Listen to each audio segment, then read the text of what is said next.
2007 সালে কল্যাণপুর থানার অন্তর্গত রামচন্দ্রঘাট এলাকায় একটা হত্যা মামলা হয়।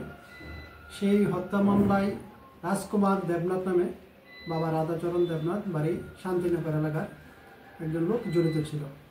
সেই হত্যাকাণ্ড সংঘটিত করার পর থেকেই রাজকুমার দেবনাথ শান্তিনগর এলাকা থেকে পালিয়ে যায় এবং বিভিন্ন জায়গাতে আত্মগোপন করে থাকে। সেই অনুযায়ী আমাদের থানাতে একটা পার্মানেন্ট ওয়ারেন্ট আসে।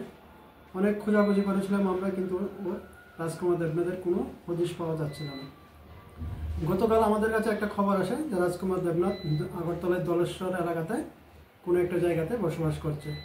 সেই অনুযায়ী আমরা গোপন খবরের ভিত্তিতে গতকাল রাত্রে তল্লাশি চালিয়ে ওই রাজকুমার দেবনাথকে আমরা দলেশ্বর এলাকা থেকে আটক করতে সক্ষম হই।